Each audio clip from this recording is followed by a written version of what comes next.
Hi Nana,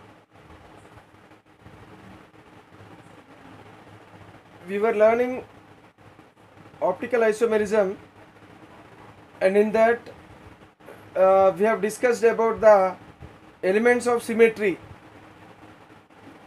So altogether there are four elements of symmetry: axis of symmetry, plane of symmetry, center of symmetry, and alternating axis of symmetry. So already we have learnt about the three elements of symmetries in our previous videos. Now the last element of symmetry we will learn. So it is called as alternating axis of symmetry. It is also called as improper axis of symmetry. What is alternating axis of symmetry? So if a molecule is having such an axis, if if a molecule is if it is having such an axis of alternating axis of symmetry, so along that axis, if you rotate the molecule along that axis by 360 by n fold. What is this? N means n folds. That means here, so this axis is a two-fold axis, C2. Hence 360 by 2 will be equal to 180. That means if you rotate this molecule by an angle of 180, what happens? So this chlorine will come here and hydrogen will move here 180. So if you rotate it by 180, so these two will exchange their places, and even these two also will exchange their places, and the resultant molecule will be like this. So these two actually, these towards the observer. So I am observing this molecule. So here towards the observer, the atom should be represented by wedge, and away from the observer, so those atoms should be represented by dashed line, dashed bond. So this is wedge bond, because this is towards the observer and this is away from the observer. So when such molecule is rotated, it is rotated by an angle of 180 degrees. What happens? This chlorine comes here, this hydrogen moves here. So like this, the resultant molecule will be.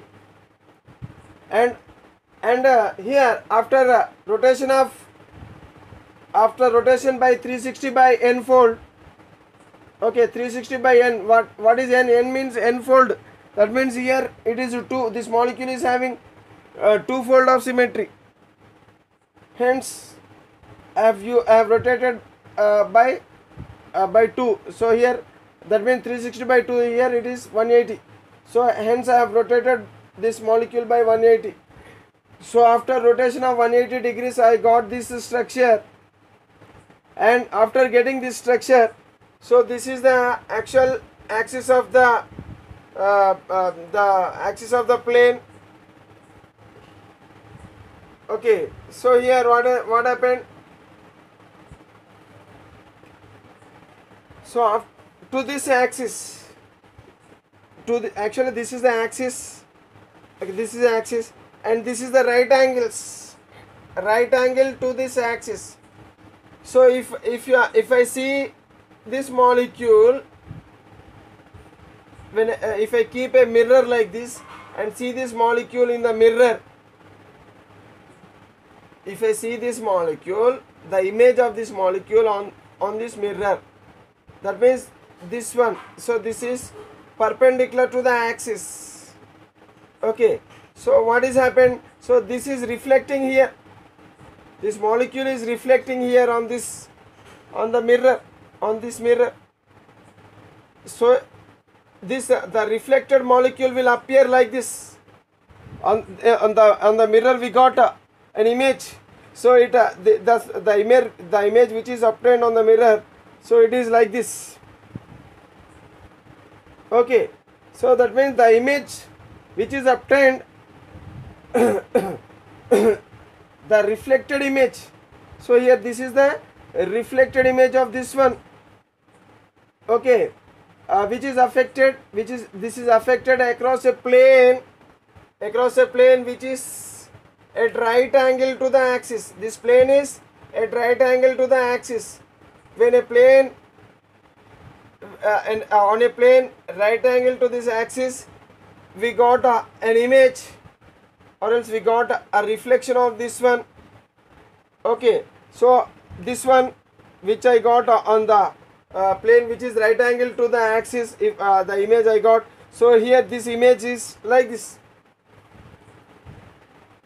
So now I got a new molecule, and this molecule, it will be exactly similar to this molecule. A new molecule is obtained which is indistinguishable. That means we cannot distinguish, we cannot differentiate this molecule from this molecule. We cannot differentiate because these two will appear similar.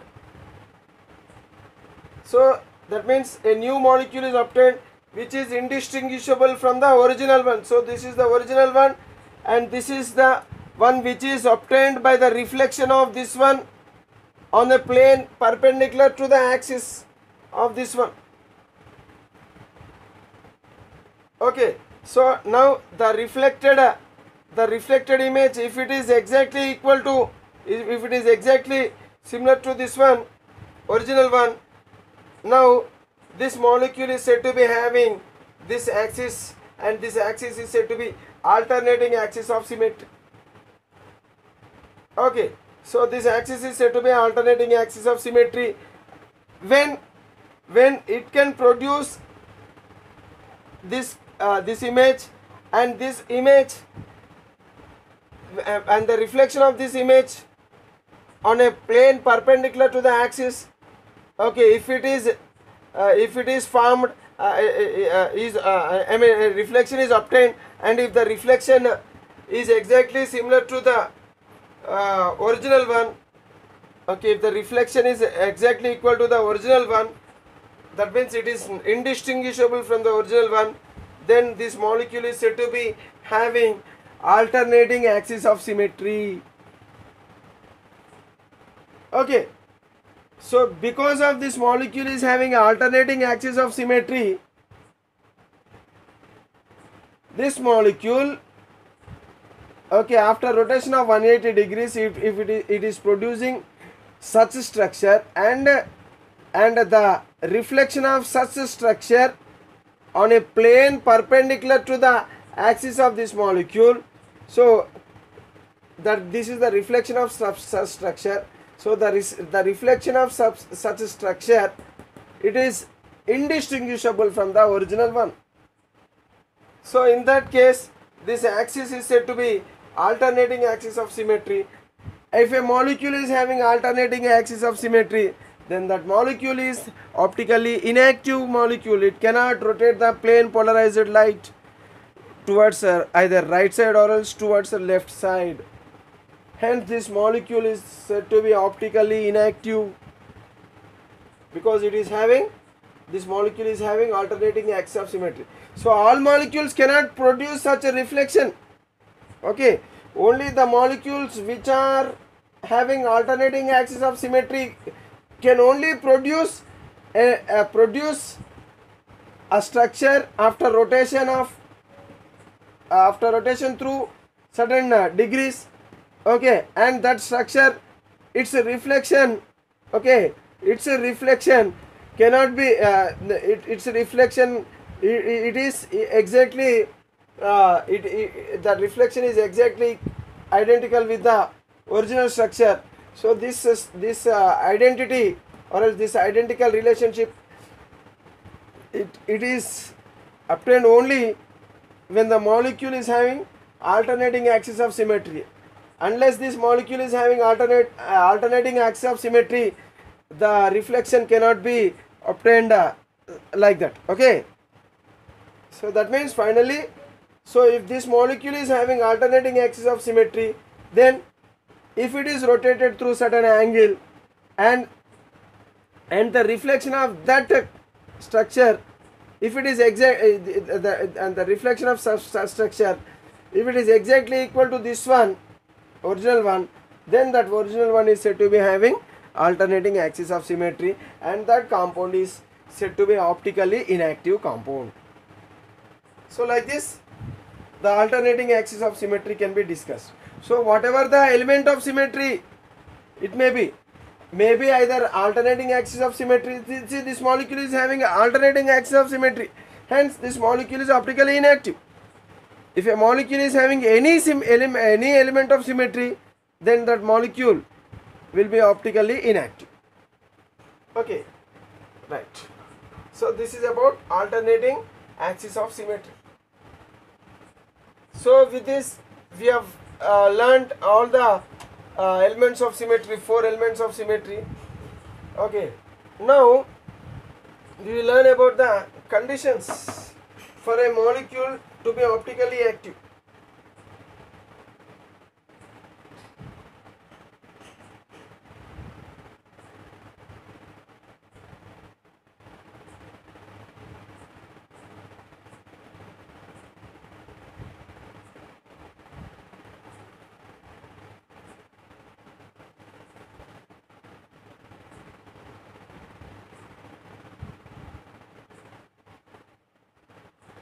So conditions for a molecule to be optically active.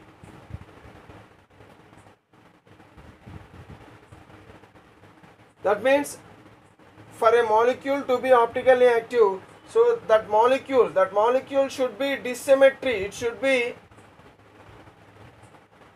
be dissymmetry.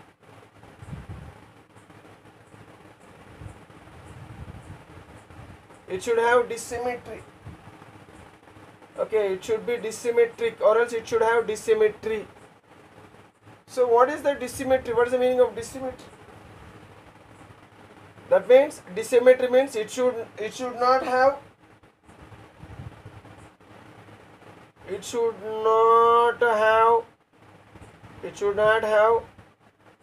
either center of symmetry or plane of symmetry or alternating axis of symmetry.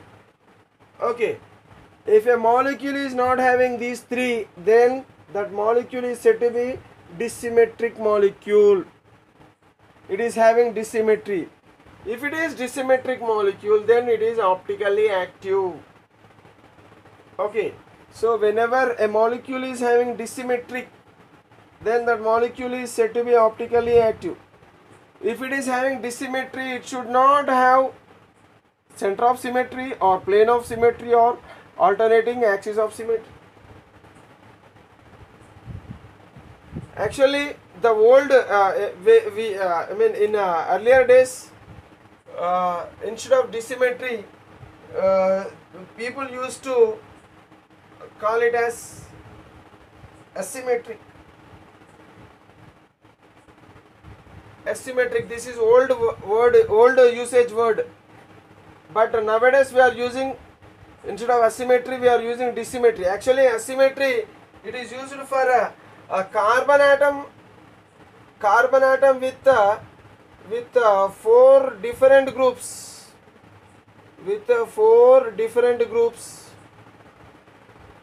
sp3 carbon atom. So sp3 carbon atom. So this word is used particularly for sp3 carbon atom with 4 different groups.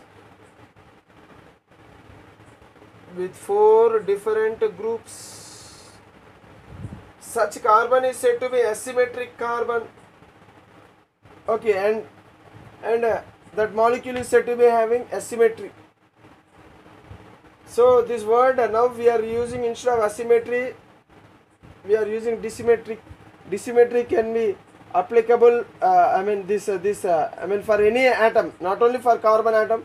So if it is having, if any atom, if it is not having a molecule, if it is not having center of symmetry or plane of symmetry or alternating axis of symmetry, then it is said to be dissymmetric.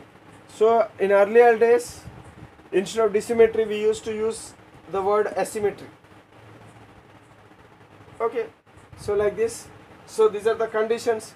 So that means presence of dissymmetric center. A molecule should be dissymmetric to be optically active. Dissymmetric means it should not possess any such symmetries, center of symmetry or plane of symmetry or alternating axis of symmetry. If these three symmetries are absent, then it is said to be disymmetric, and if it is disymmetric, then that molecule is said to be optically active. So like this. So these are the conditions. It's a condition for the molecule to be optically active. Next term, another term known as enantiomer.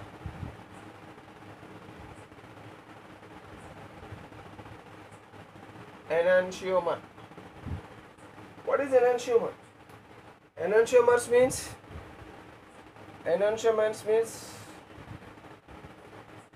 a pair of molecules which are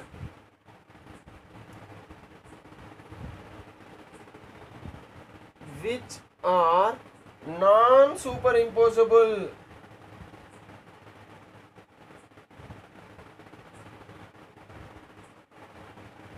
Which are non-superimposable mirror images to each other.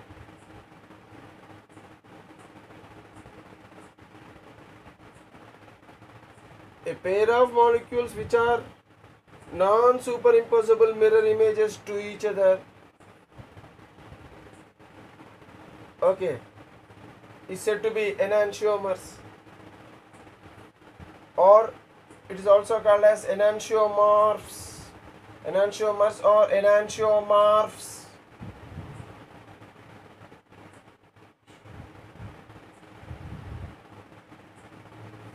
Enantiomorphs, or else simply we can call it as DL pair. DL pair. DL. So we have to write it in bracket. DL pair, or else plus minus pair. Okay. So like this. Example, if I take a compound, if I take a structure,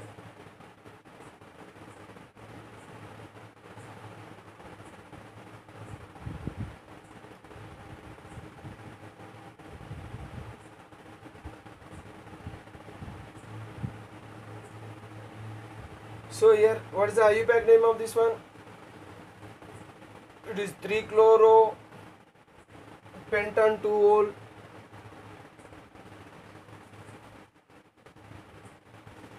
Okay, 3-chloro-pentanetol. Because this is functional group, so the carbon which is attached to the functional group should get a lowest locant. Okay, so lowest possible number we have to give to this carbon. Okay. Right, so this will be first carbon, second carbon, third carbon, fourth and fifth carbon. So altogether 5 carbons are there. See, if I draw the structure of this one,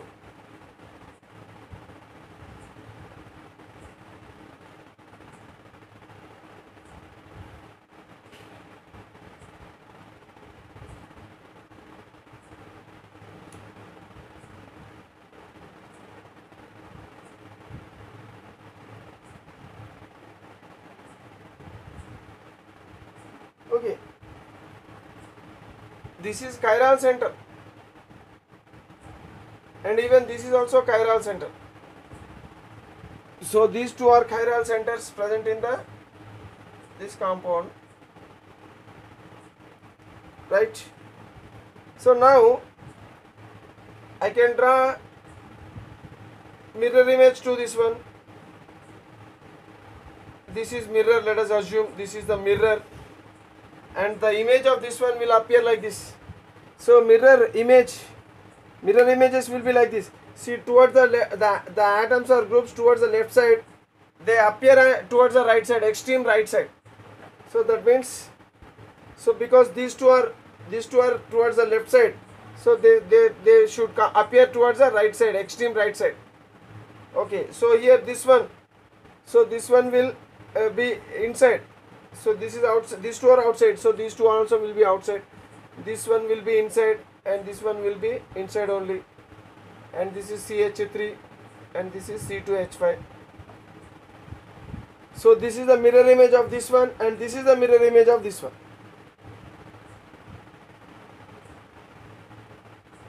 Okay, so these two are mirror images to each other. This compound is different from this compound. This compound, if it rotates the plane polarized light towards the right side, then this will rotate the plane polarized light towards the left side. Suppose if this one rotates the plane polarized light towards the left side, then this will rotate the plane polarized light towards the right side. Okay, so they rotate, both of them, they rotate the plane polarized light in opposite directions but through equal angle. Okay, see, if I lift this compound and keep on this one, what happens? So the OH will coincide with hydrogen. That means these two molecules, they cannot superimpose. They are not superimposable mirror images. These two are mirror images, but non-superimposable mirror images. So as these two are non-superimposable mirror images, hence these two are said to be enantiomers. These two are said to be enantiomers to each other. So this is the enantiomer of this one and this is the enantiomer of this one, because these two are mirror images and non-superimposable. So non-superimposable mirror images, a pair of molecules which are non-superimposable mirror images to each other, are said to be enantiomers. So these two are enantiomers, or else these two are DL pairs, or else a plus minus pair.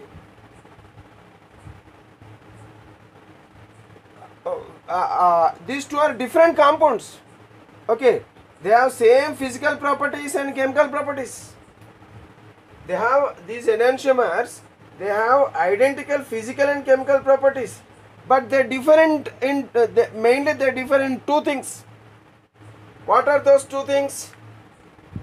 First point is they differ. These two actually these two they show same physical and same chemical properties, but simply they differ in two ways. First one is rotation. Rotation of plane polarized light, PPL.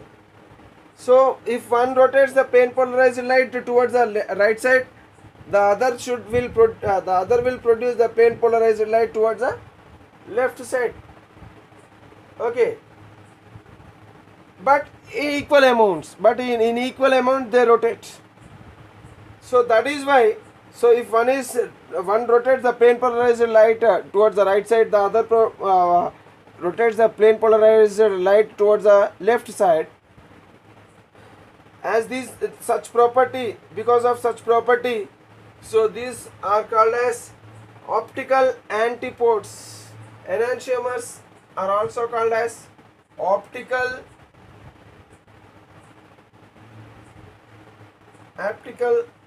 antipodes. Why they are called as optical antipodes? Because if one rotates the plane polarized light towards the right side, then the other rotates the plane polarized light towards the left side, but they rotate in equal amounts. The angle, or else the angle of rotation produced by this one will be exactly equal to the angle of rotation produced by this one. Okay, hence this pair of compounds are said to be optical antipodes. Okay, so in that respect these two are differing, and another respect where these two compounds are differing is they react at different rates. They react at different rates, or else at different speeds with other chiral molecules. Okay, so their reaction towards other chiral molecule only will differ.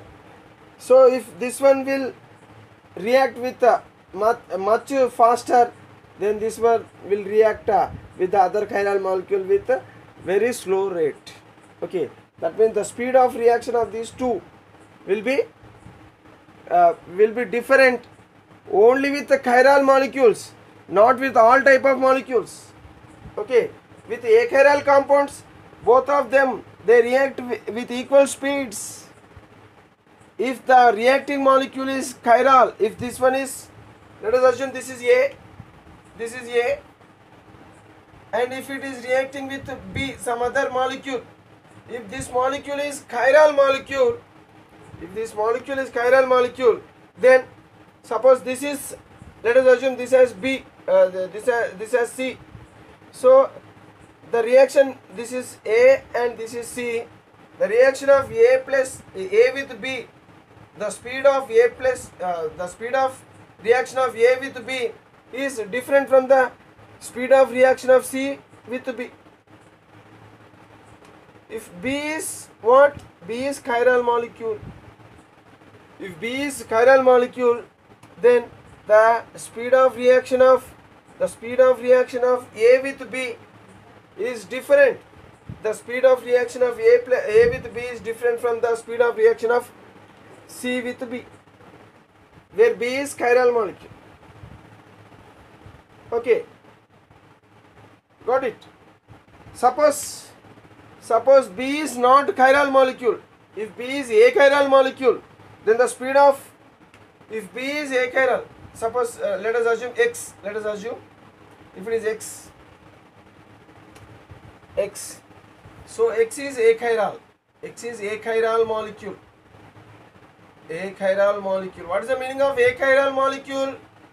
Achiral molecule means if a molecule is not having optically inactive.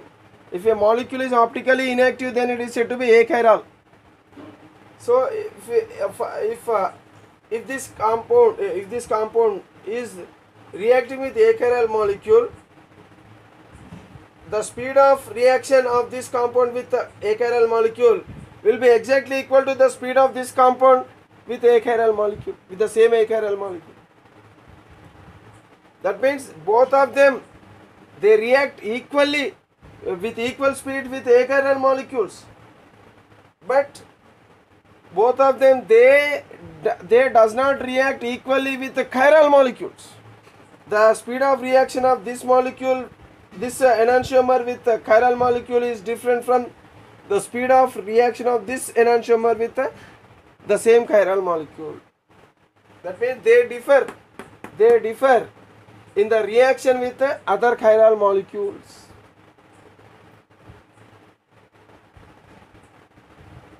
Okay, so chiral molecule means, so achiral molecules means it is symmetrical environment. Symmetry. Achiral molecule possesses symmetry, but chiral molecules does not possess symmetry. It is unsymmetric. Chiral molecule unsymmetry. If it is unsymmetry only, it is said to be chiral molecule. Achiral molecule means symmetry. Okay, so here I will write one point regarding this one.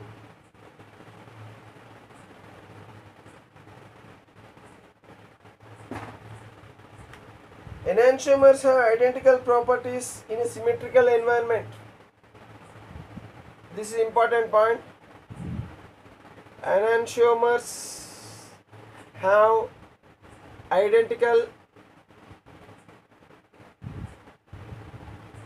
identical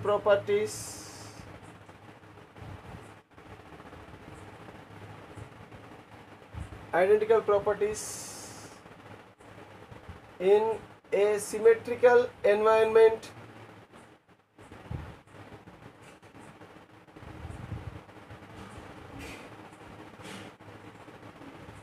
That means, so that we cannot differentiate these two enantiomers when in symmetrical environment. We cannot differentiate these two enantiomers. But enantiomers have different properties. Enantiomers have have different properties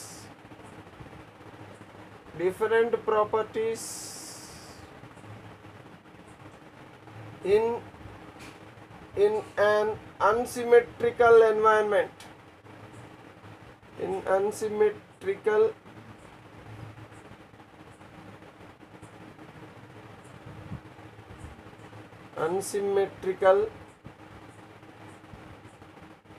environment. So they have different properties in an unsymmetrical environment. So like this the enantiomers can be discussed.